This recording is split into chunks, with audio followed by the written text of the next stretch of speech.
first question is, what inspired you to become a coach? And what's been the most significant change that you've observed in your experience? Well, that's a great question. Well, I have a master's degree in organization development, and coaching is one of those things that falls under the umbrella of OD, organization development. And because of my own personality type, I'm a Myers-Briggs introvert. It has always been more pleasant for me to interact with people one-on-one than it is to do big group work. It is part of what I do. I facilitate groups and I do team coaching. However, I've always been most excited about the ability to connect with someone one-on-one. And so when I realized that coaching was a way I could help organizations that were seeking to be better in some way by getting with individuals in the organization, people who are individual contributors, I saw that as an opportunity to not just help, the individual, which is part of what coaching is, designed to do, to promote individual growth and well-being, but to help the organization because all organizations are made up of people. And the healthier your people are, the more they feel inclined to invest their time and their energy in helping the organization be competitive, in the space, then that felt to me like a large contribution that coaching could be making to helping organizations narrow the gap between where they currently are and where they would like to be in the future. So I would say the most significant change I've observed since I've been coaching is that coaching has started we're at the very beginning, I think, of understanding that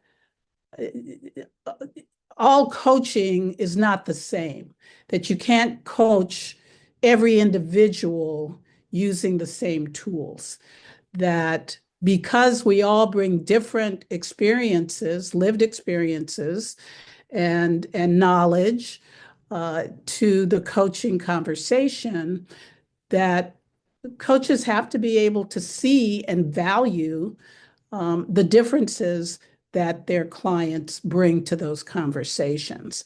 And so I would say probably, I don't know, maybe just 4 or 5 years ago, it seems to me as though the coaching profession has started to accept and value the fact that we have to pay attention to these differences. We cannot assume that the way I might coach you, Jetty, would be the same way I might coach a man who comes to the coaching conversation identifying as being a gay man, right? So there's just going to be differences in how you see the world. And so as the coach, I have to be open not just to accepting that those differences represent your truth. I also have to have the competencies I need to hear the cues you might be giving me to help me understand your experience a little better. How do you incorporate principles of diversity, equality, equity, and inclusion into your coaching practice? Well, my values for diversity, equity, inclusion, accessibility, belonging, social justice, all of these things are in the same big bucket for me. And they're embedded in everything I do. So there's hardly a conversation I have, whether it's a coaching conversation, a conversation, in a client system, if I'm presenting, if I'm teaching, if I'm with my family. I will often find myself saying, well, not everyone wants to be addressed as good morning, ladies and gentlemen. We have folks among us who don't identify as being a lady or a gentleman. And so maybe we want to change our opening to welcome everyone, welcome friends, welcome colleagues. And so this is a conversation I had recently with my daughter. uh, who said she didn't mind being identified as a lady. I said, well, that's fine. That's your truth. And we know there are other people in a wide audience who will feel more included if you have a gender neutral welcome, uh, to your speech. Welcome, everyone. So glad to have so many friends and colleagues here with us. So when I say these principles are embedded in everything I do, I'm a lifelong learner, and so I'm always seeking to understand the ways in which people differentiate, because it's only after I can differentiate that I'm able to feel like I can truly join. Once you are clear about who I am in all of my identities and how they intersect, can I know if you can hold me in my fullness and the fullness of who I am? And so, these principles are embedded in me. So they're really embedded in everything I do. And it's especially true for my coaching practice. I use fifth domain competencies, coaching competencies. It's a theory, a coaching theory about really paying attention to the role that social group identity plays in a coaching conversation. Fifth domain competencies take into account the context, right? Someone might be coming to the coaching conversation immersed in. If there is something happening in my external environment, a school shooting, for example, and I'm a parent, I come to the coaching conversation.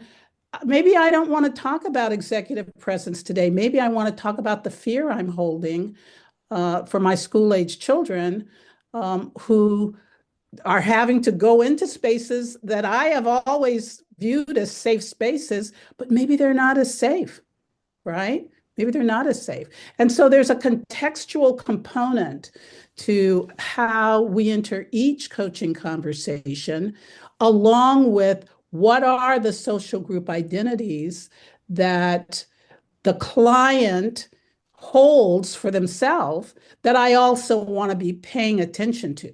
I'm not saying that that should be the anchor around which all of the coaching takes place, only that as a coach, I don't want to pretend not to see difference and context when I am coaching someone. I want to be able to see, appreciate, and be curious about how one's social group identities influence how they think about the situation, how they feel about the situation, how they embody the situation, and how they intuit their experiences in the workplace, but also in the world. Is what are you most looking forward to sharing or learning about at the ACTO conference 2025? Well, I'm really looking forward to learning about how coaches in other parts of the world are doing their work. I know that here in the US, we are often uh, criticized. It feels like a criticism. It may not really be a criticism, but it feels like a criticism for our focus on these issues of diversity, equity, and inclusion. And with this focus, it's almost like people in other countries are saying, oh, you're just obsessed with this, and we don't have these problems, in our country, so we don't have to pay as close attention, as you folks who seem obsessed with DEI in the States have to do. And I've got to tell you, I've traveled the world a little bit. I'm not an extensive world traveler, but I've done some work in South Africa. I've done some work in Budapest. I've done some work in Singapore, and I remember being asked to present a workshop in Singapore on diversity, equity, and inclusion. It's been, I don't know, probably 5, 6 years ago now. And the person who brought me in asked me, I asked them, well, what are the differences that make a difference here? And the person that invited me in was a man, a guy I'd been a colleague with. And he says, well, we don't really have, those racial issues, and we don't have gender issues. Really, if anything, we might have socioeconomic issues tied to education, right?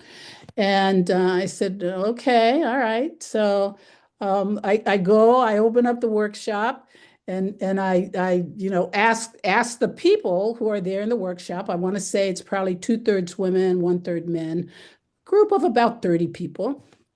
And I asked them, well, no, I tell them the story that I was told, you really don't have any issues as they relate to gender difference here in Singapore.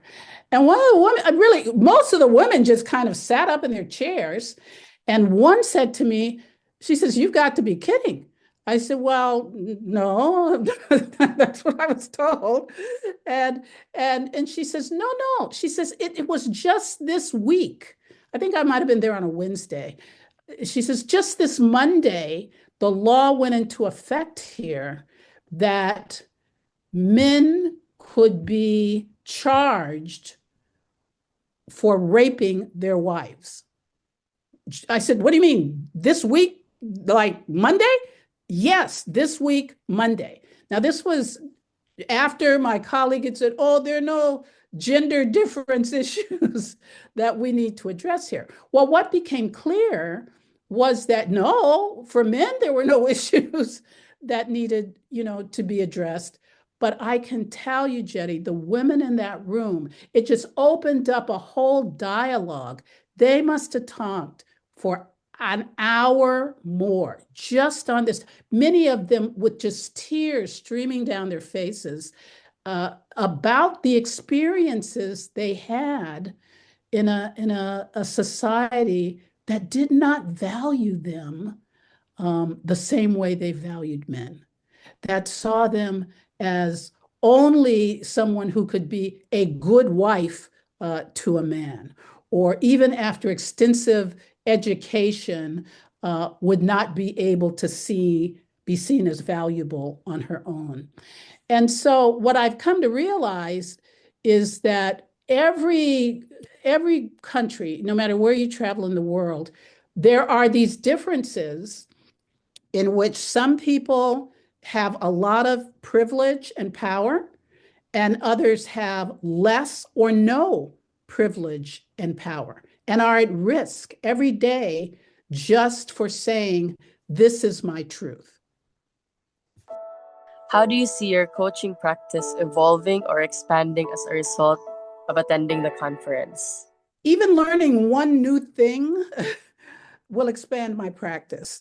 And my experience with the ACTO conference is that there are at least 5, 6 different presentations over the course of the conference that leave me feeling either really energized, by what I'm hearing, or they make me curious about something I need to know more about, or they really affirm the work that I'm presently doing. So, pardon me. I'm not sure what that thing will be, but because every ACTO conference I've attended, I have left the conference with some new insight or reflection or curiosity. I'm sure it will happen at this conference as well. And so it is one of the things I appreciate about the way ACTO curates the conference, so that there's a wide variety of different types of presentations, right? Everything isn't just the same, even though it's built around a common theme. What do you hope that attendees will take away from your presentation or workshop? Oh, I hope they'll be curious as coaches about whether or not, whether consciously or unconsciously, they are serving their clients, particularly those who have different social identity groups, or if they are serving these kind of shifting values that some organizations have been very public, about sharing. And if I'm an external coach who's been brought into the organization to coach leaders, I want people leaving our workshop asking, when I'm having this conversation with the coachee, whose needs am I serving? Because ethically, I should be serving the needs of the person I'm coaching. And so even if the organization is saying to me as a coach, well, we're going to give you this engagement, but we really only want you to talk about how this coachee can improve their interpersonal relationships. Well, I can't make that promise that that's the only thing I'm going to talk about with a coachee. If the coachee comes to the conversation concerned or upset, fearful, despondent, demoralized, feeling undervalued, all of these things, our clients can bring with them into the coaching conversation. I don't want to be unclear myself as a coach about whether or not I'm colluding with the organization's interests and not fully supporting the needs of my client in that moment. And so I think coaches are going to find themselves, if they haven't started thinking about this, that I'm hoping they'll leave the workshop thinking about what are the potential ethical dilemmas I might face as I am being asked to coach people in these systems that have abandoned their support of issues related to diversity, equity, inclusion, and belonging. It's even more true for coaches who identify as internal coaches, right? They are inside the organization providing coaching support. I think the pressure on them to collude will be even stronger than it might be for me as an external coach, right? But then you look at people inside the organization who are managers and leaders using coaching skills. And this is on the rise. We've got lots of data that tell us now that most organizations are at least training their leaders to lead in ways that ask them to use coaching skills as part of, their leadership, premise. So I don't know that if I'm a leader inside the organization and I'm getting messages from, the top of the organization that we don't even want to use certain words here anymore, that I can legitimately say I am coaching my direct reports in a way they need to be coached.